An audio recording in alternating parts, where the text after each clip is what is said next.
Welcome and namaste. My name is Dena Jensen and this video is called Love Your Low Back. I'm sharing a piece of a study with you today from the Boston Medical Center that showed very promising results for using yoga to relieve some low back discomfort.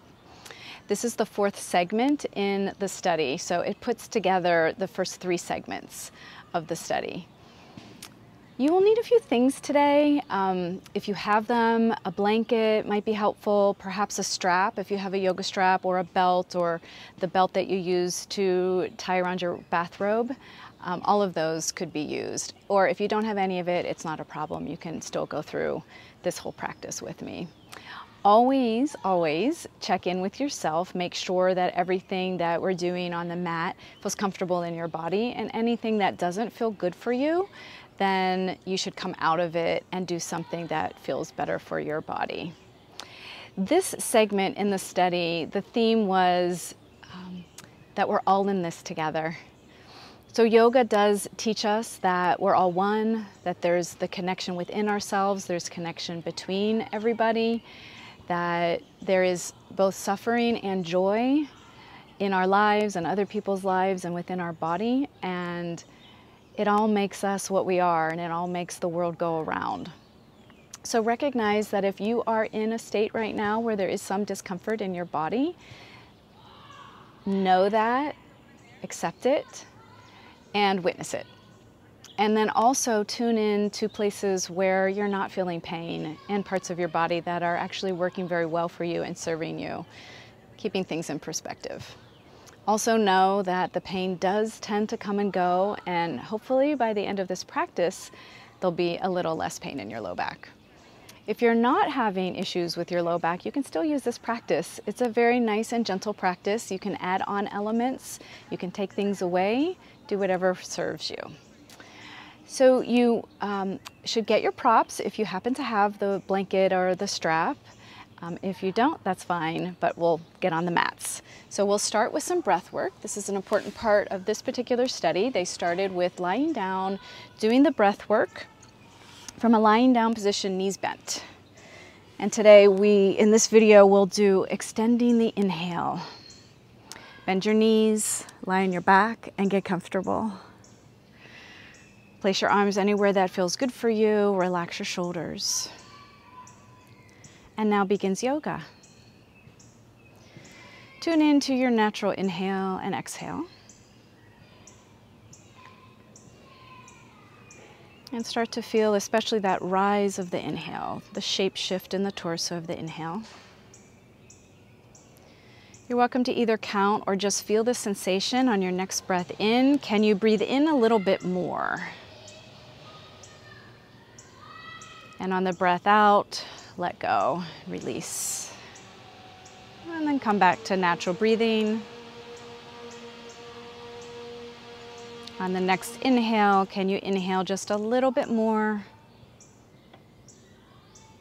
Release on the exhale. And you can have a natural breath in between or keep going with a little bit of a longer inhale, trying to breathe into the rib cage. Release on an exhale. So maybe a little bit of a quieter low belly and more expansion in the rib cage on your next inhale. Exhale. Another inhale. And exhale. Do one or two more of these extended inhales. The inhale is a more activating breath, more energizing breath. And whenever you approach your final exhale, let's release this breath work. Coming up, you can roll over. Actually, we'll stay on our backs, so don't roll over yet. Let's just stay on our backs.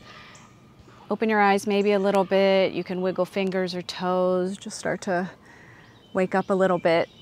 And we'll get into the warm-ups for the practice. The first warm-up is hugging your knees into the chest. Let's do one knee at a time, so either knee. Just hug that knee into the chest as much as you want. Step the foot down carefully and hug the other one in. Pay attention to what sensations you feel, especially in the low back, since this is a very specific type of practice. Keep bringing your attention, your witness, back to the low back, non-judgment, knowing that it may be causing you some pain right now, but you're taking care of it. You can add in breath. A nice breath would be to breathe out as you hug the knee in, and a breath in as you step the foot down. Or just nice natural breathing.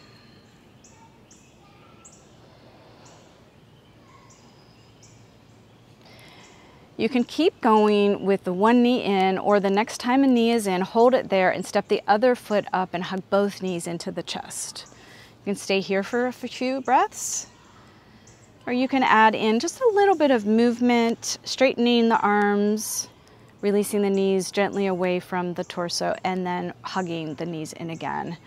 The inhale would straighten the arms, keep the hands on the knees somewhere. The exhale would hug it back in, or just stay right where you are. A few more of these breaths.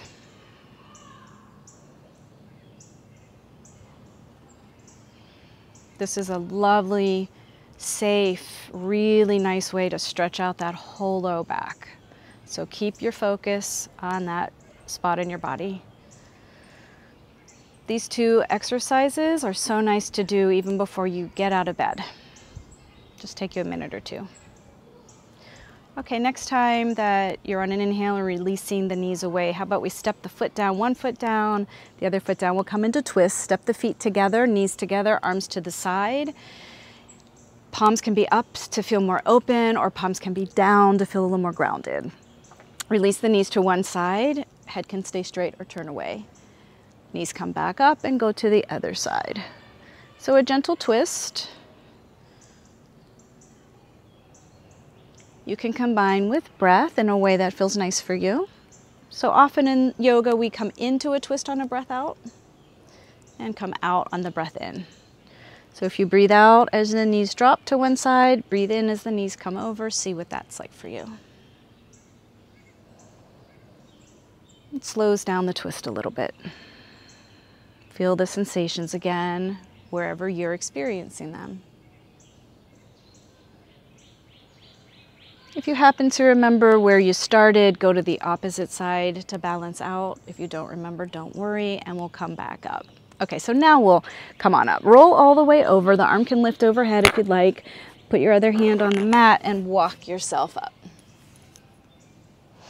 We're going to come to the variation of table balance.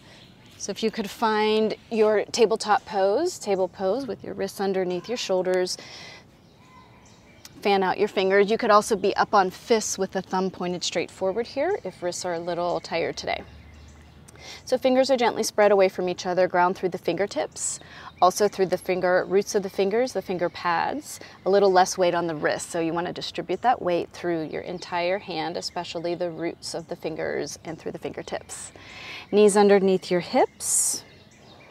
And strong arms. So stay with these strong arms, slightly pushing the floor away from you, not a rounding in your back, but just the strength. And reach one leg behind you, curl the toes under and stay there. There's another variation of table balance, you can do that, but in the study this is what's suggested, to stay here and breathe. Strong arms, stacked bones, the front body is slightly pulling in and up, so there's some sensation in the front body to stabilize you. And the back leg, there's also some sensations in that back straight leg. Find the breath. And then let's come back to tabletop. We'll do the other side. You can take a break if you need to circle your wrists. Reach out your other foot behind you, curl the toes under, stay here, press into the ground. Press your fingertips into the mat. Feel the L of your finger grounded, the index root pad, the thumb pad. Push that mat away from you slightly. Head on top of the spine. Don't let it drop down. Front of the body, the abdomen is slightly pulled up, in and up. Strong back leg. Find your breath. Okay, then please come out into table, and you probably need to do little circles with your wrists. So relax your wrists, circle them out a little bit. The next pose is the big toe pose. If you have the strap, we'll use the strap for this one. So find your strap, lie down. If you don't, you'll put your hands behind your thigh, Lie back down, step into the strap. You can put the strap in the arch of the foot. You can put the strap around the toe mounds of the foot. Face the inner wrist towards you or towards the wall behind you to stay open in the collarbones. Shoulders stay grounded and the lifted leg is straight. If it's not straight right now, just slide your hands down the strap a little bit. That will release the foot away from the torso, not out to the side, just straight down. Or if you're not getting the sensation you want, walk the hands up the strap a little bit. The lifted foot is level. So you can draw that pinky toe away from your big toe mound. Have an active foot. Breathe and feel the sensation down the back of the lifted leg. So for some bodies, the tension in the back of the legs does contribute to some of the low back discomfort. Using the breath and awareness to start to open up the back leg area. Finding places where you can find a little bit more ease, relaxing the jaw, maybe even relaxing the grip that you have on the belt. You do have to hold on, but you don't have to overdo that. All right, let's do the other side. So just step the other foot straight in, release the lifted leg. So now we're on the opposite side. Opposite knee is bent. Same thing here. So be curious what's going on in the back of this leg. Is it the same or a little different? Usually there is a difference. Facing the inner wrist towards you. A little bit of an outer spiral in the arms. Ground through the shoulders. The lifted foot is level and the lifted leg is straight without locking out that lifted knee. Feeling all the sensations through the back of the leg where you experience it. So you do want sensations in yoga. You do want to feel things. What you want to pay attention to is that there's no sharp pains, especially in any kind of joints. That would be your body saying you to ease up. One more breath in and out.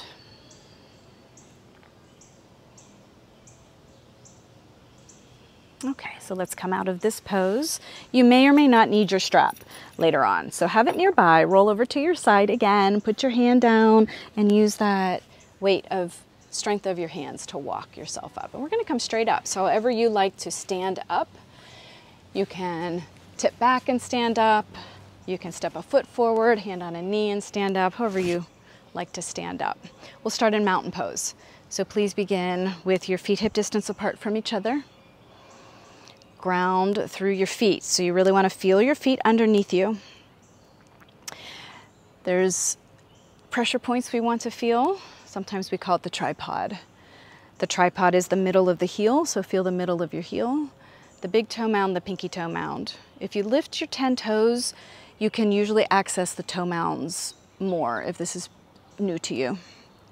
When the toes are lifted, you can feel the lift in the arch. You want that stability. You don't want to drop into the inner arches. So keeping all of that, release the toes down, stay strong in the feet and strong in the legs. So the legs are engaged, the muscles are hugging into the bones, the crown of the head is lifted. Oh, everything's stacked. So we have a nice ear is stacked on top of shoulder, which is on top of hip. Knee and ankle. It's hard to know unless you take a look at yourself at some point. Do mountain pose in front of a mirror, take a picture without judgment. Just let that be some information. How is your posture? Because compromised posture from modern living contributes a lot to our low back discomfort. You can place the hands in front of your heart. We're just going to hold this pose for a few breaths, remembering the intention here that we're all one. The union of body, mind, spirit, the union of all the different parts of ourselves that make us whole, and the union we have with all beings everywhere. So this next pose is still considered the warm-up. It's the last part of the warm-up. You'll place your hands behind you, roll the shoulders back, drop the shoulders away from the ears, and see if you squeeze the shoulder blades together with your arms behind you, can you interlace your fingers? I'm just turning around so you can see. And if you can, stay there. Stay there as you press down with your fingers, squeeze the shoulder blades together, and even pull, try to pull your hands apart without actually pulling them apart. And if that isn't working out for you, this is when you would have the strap. So hold the strap with the wrists, inner wrists forward behind you.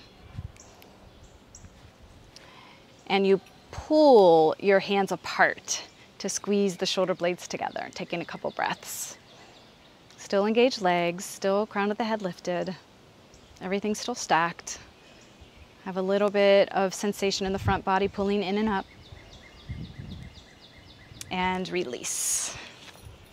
Okay, so now let's move into the yoga postures. We have several yoga postures to do. One is chair pose. So the way they do chair pose is a little bit different than when I normally do it, but I think it does help your low back a little more. Stand in your mountain. So feet are underneath your hips. Feel the tripod of your feet. You will feel more sensation in the heels when you come into chair. Arms come to your side, palms in. And now bend the knees, shift the hips back slightly, but keep the low back long by aiming your tailbone down or a little bit of a tailbone tuck. So you won't bend the knees very much. Feel the breath in and out. Feel that sensation in the low back. Pull the belly in and up. That gives some stability to the low back. You don't overdo that sensation, but there is some sensation there.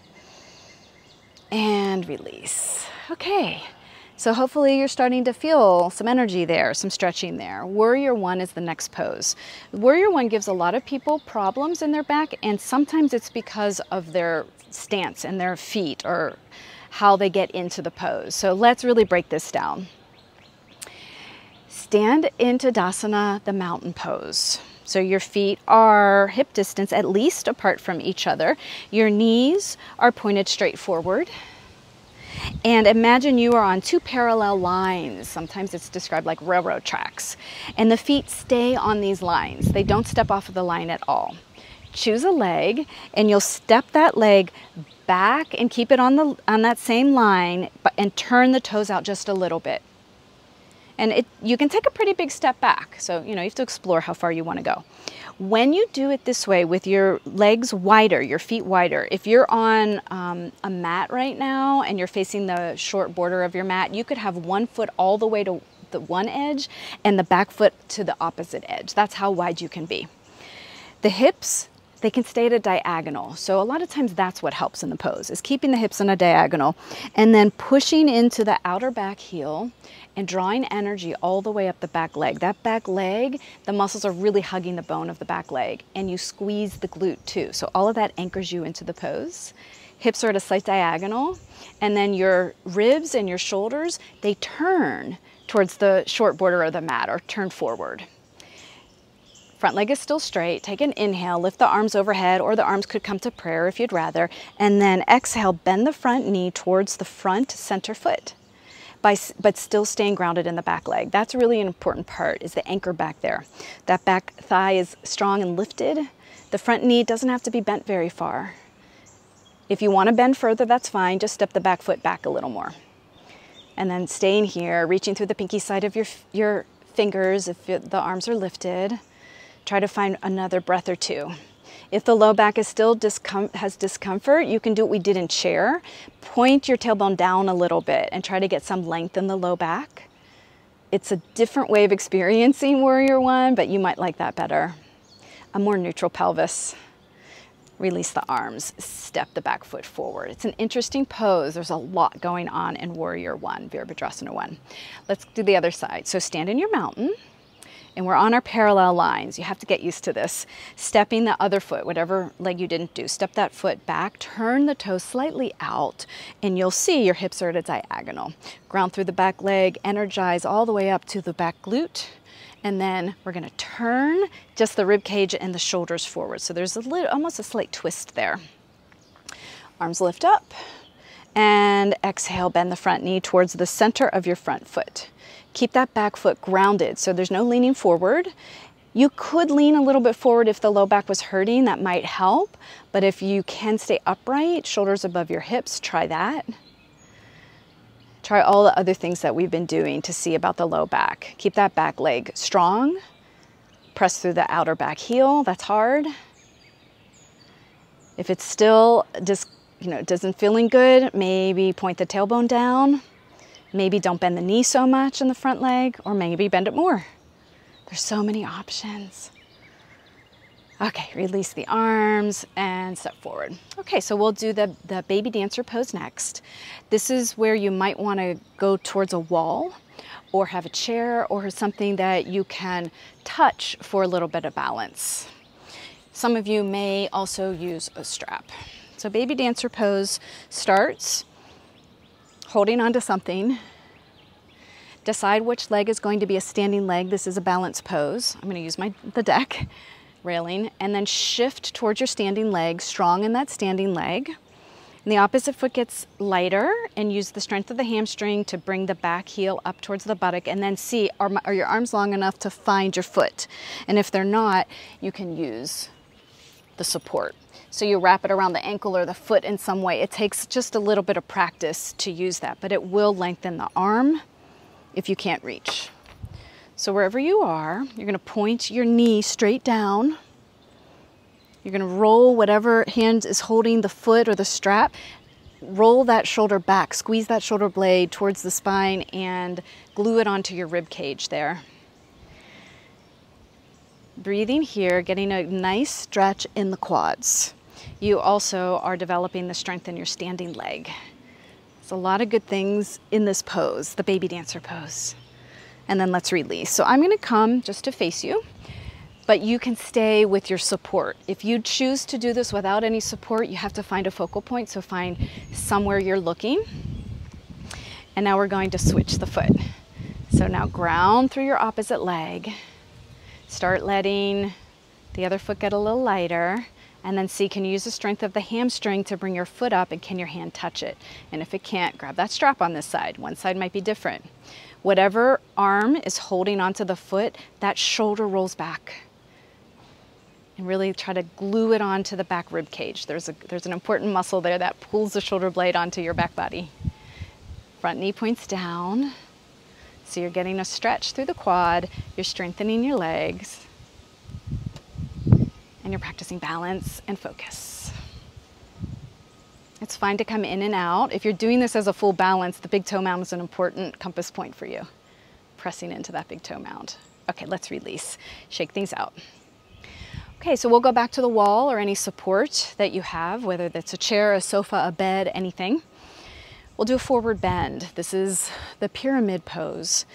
So as you stand in mountain pose, we keep coming back to mountain pose. So keep practicing mountain pose. It's an important one. Feet hip distance, kneecaps pointed forward. You will be bending at the hips and folding forward a little bit. So you'll have to just, negotiate with the wall as you do this. We're on the same railroad ties like warrior one. And this time, step one foot back, turn the feet out just like warrior one, but don't step as far back. Really wide feet, so I'm going to step my feet wider. This time we're going to turn the hips and the whole torso towards whatever you're facing, towards the wall or the chair. Or if you're not doing this with any support, facing forward. Ground through the back leg, strong legs. You can imagine inner thighs hug in towards midline. Things are coming in towards your midline. Inhale, lift up, and then bend at the front hip crease. You can bend the front knee and hold on to something. So hands can be on the wall, your fingertips could be on the wall. I've got my hands on the deck. So stretching out some interesting muscles in the back of the front leg, again, in a different orientation than the big toe pose. Finding your breath. Step into those feet, strong legs, strong quadriceps. So front of the kneecaps can lift up. You can engage the front thigh. Sometimes that helps to release the back body. And then let's come out, step forward, and we'll do the other side. Mountain pose, step the opposite foot back, turn the toes out, be really wide in the feet, turn to face forward, ground through both feet, pull your thighs towards each other, pull everything in, inhale, tall spine, bend at the front hip, and touch something. If my hands are on the wall, I could have my hands flat or be on fingertips. So keep pulling that front hip back a little bit. You can look under you and make sure you've got some leveling out. Both of the legs are straight and strong. Feeling both feet, still hugging the inner thighs together, still having some engagement in the front thighs. And then find your breath in and out through the nose.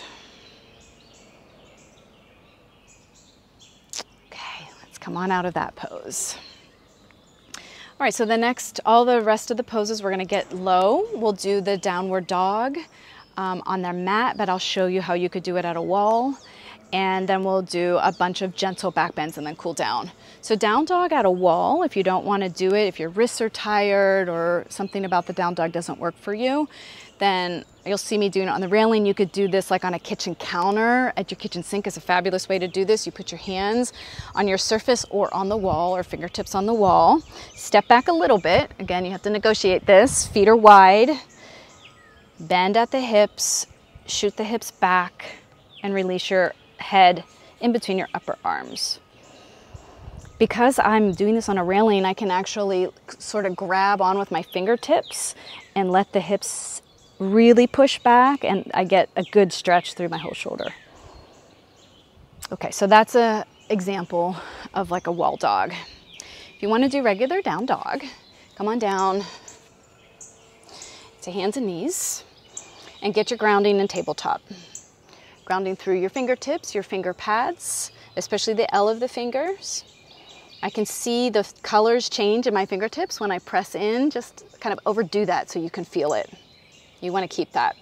For some bodies, a half step forward of the shoulders with your hands is helpful. If you are tighter or if you have a taller body, you can explore and experiment with that.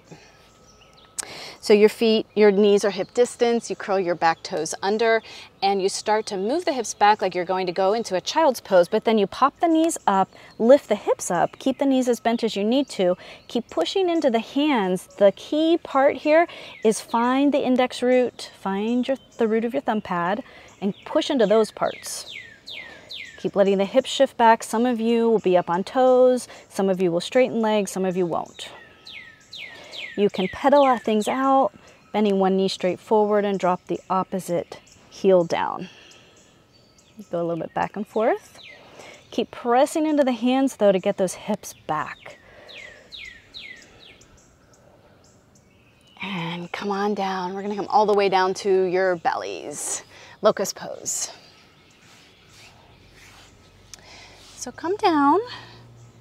Put your arms to your side with your hands next to your hips. I like to have my palms face down and the tops of my hands face up. Widen your legs. Engage your glutes. Lift your shoulders away from the mat. You can keep the hands on the mat if you want, or on an inhale, we're going to lift everything. Lift the legs, lift the arms, keep the shoulder blades squeezed in towards midline. Press the shoulders down the back. Look down your nose. This is a hard one. Working on the strength, so don't overdo this. You can come out or you can hold for another breath.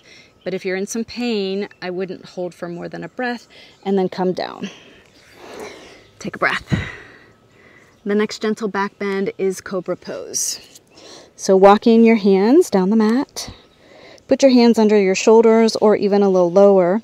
Elbows point straight up. Now we need to pay attention to the feet even more. Ground through all 10 toes. Try to have the center of the foot making contact and not just the big toe, the front of the big toe. So you want the kind of the center of the foot making contact. Engage your legs. Give a nice squeeze in the glutes. Lift the shoulders away from the mat, and then on an inhale, lift the heart away from the navel, lifting it forward and up, and pull the hands down the mat slightly. So you're pulling your hands down without moving the hands. It's isometric movement. You might even feel yourself move up the mat just a little bit. Strong legs still. You might need to pull the low belly in a little bit. Don't go too high. So you shouldn't have your arms straight. You should be able to lift your hands. That's how low you are. And then we'll come all the way back down, take a break. And we'll come into child's pose. So here, child's pose, you might need a blanket. Some people put a blanket under their knees. Some people put a blanket in between the thighs and the calves. And some people just, the knees and hips aren't going to allow for this pose. And you'll flip onto your back and hug your knees in. So this would be knees under, blanket under knees. And when I put the blanket under my knees, I have my feet off of the blanket. Right, so the feet are on the mat and the front of the ankles are on the edge of the blanket, and that feels really nice for my feet.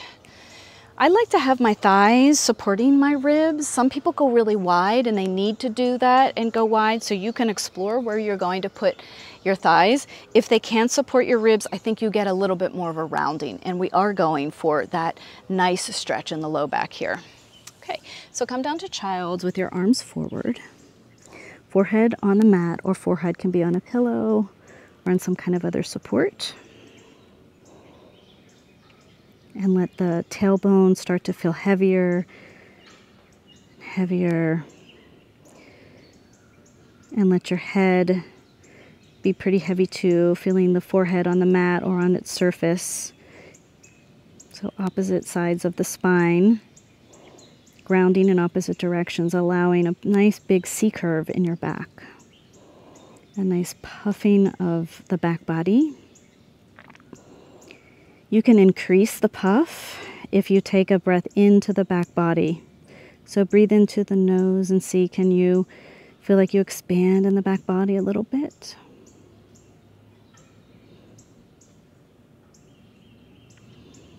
Okay.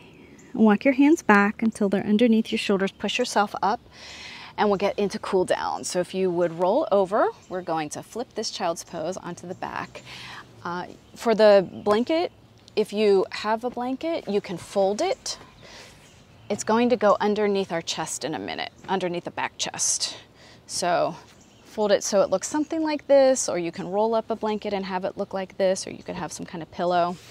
But for now, just have it to the side. So flip over, come into where we started, knees in. So bend your knees, and then either one knee comes in or both knees come in, hold. Maybe give yourself a big hug, give yourself some love, especially give the back, the teacher, whatever body part is talking to you.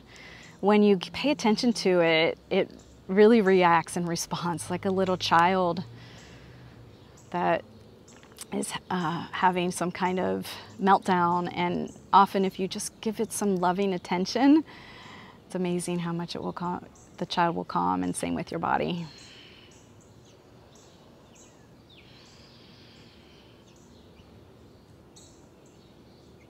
Using breath and awareness to relax, release. And we'll come into some twists like we did at the beginning, stepping your feet down, arms to your side, palms up or down. And then let the knees drop over to one side, maybe the head turns away and back up. Choosing if you would like to have specific breath, I would exhale as the knees drop away and inhale as they come back up, or you can absolutely hold if it's feeling good. Gentle twisting can be really nice. It can relieve a lot of tension that we experience in the body. The feet on the floor and knees dropping over targets this twist into that low back area more than the upper back, which is what we're looking for. All right, so if you remember which side you did first, go the opposite side and come on back. 2 final poses. You would grab your blanket. I'm going to roll up so I can show you. This is a supported back bend, optional. So something will go crosswise on your mat, horizontally on your mat. It shouldn't be a very high lift, but something that's a little bit higher than your mat, than the floor.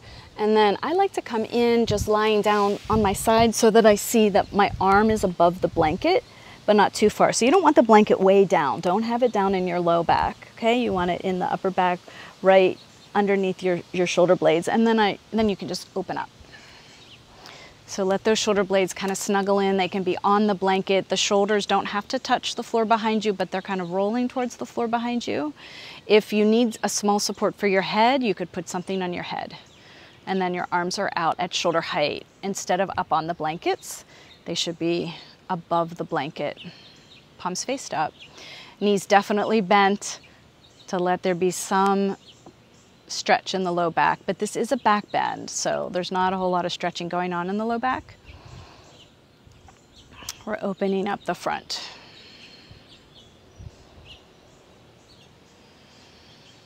Find your breath.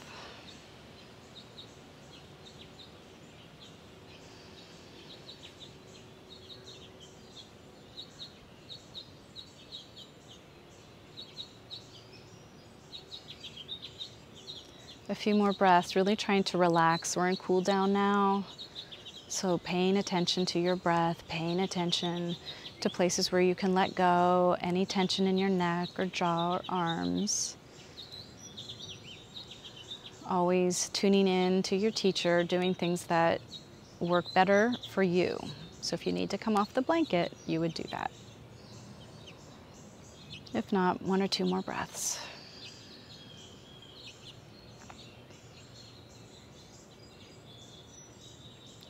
All right, so let's roll over to the side, remove the blanket. If you have a couple pillows or blocks or something, you could use these to support your hips as we go into lying down cobbler's pose, Supta Baddha Konasana, or lying down butterfly. So the soles of the feet come together, knees are bent, and you let those legs drop away from each other. If you had some kind of support, I have a couple of blocks. This is very nice to be able to support. You really will be able to probably relax more if you can support the thighs. And I have my blocks on medium height and I tilt them in, but it depends on your body. You can move them up the body or down.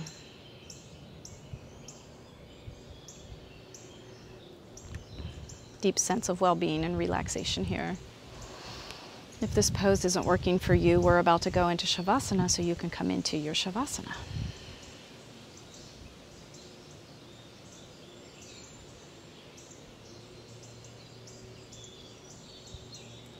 Feeling that breath as it changes the shape of your torso. So you might feel it in the belly, you might even feel it in the inner thighs or groin area.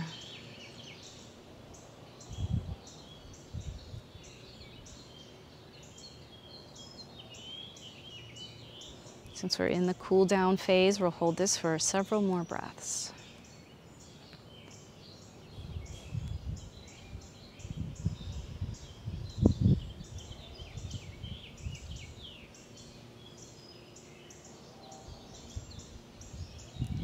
You could do Shavasana in this pose, or you can release the props and bring your knees together, keep the feet on the ground, knees bent if you want. You could straighten legs. You could even put your legs up on something. Just take a moment or two in a final relaxation. So settling in, taking a moment to appreciate the work you've done today. If you've practiced along with this whole video, take a moment to feel really proud of that. Know how much you have really helped all the different layers of the self. And bringing your loving kindness awareness to the low back. Loving friendliness to the back body.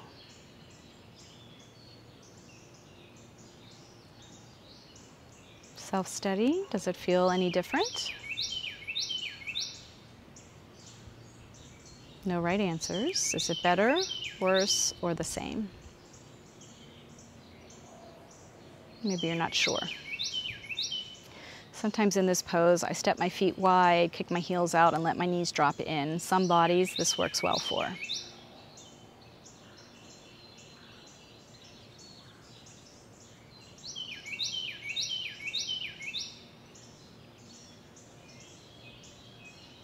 Noticing if there's tension or holding anywhere else in the body. Let your expression just slide off your face. Relax your jaw and your eyes. Relax your neck and throat, your shoulders. Good soft body now. Soft back body, soft front body. Relaxed arms and legs. Moment of a deep sense of well-being in this moment.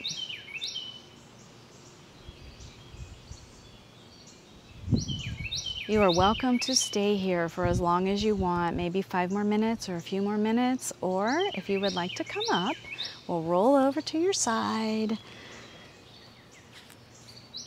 Come on up.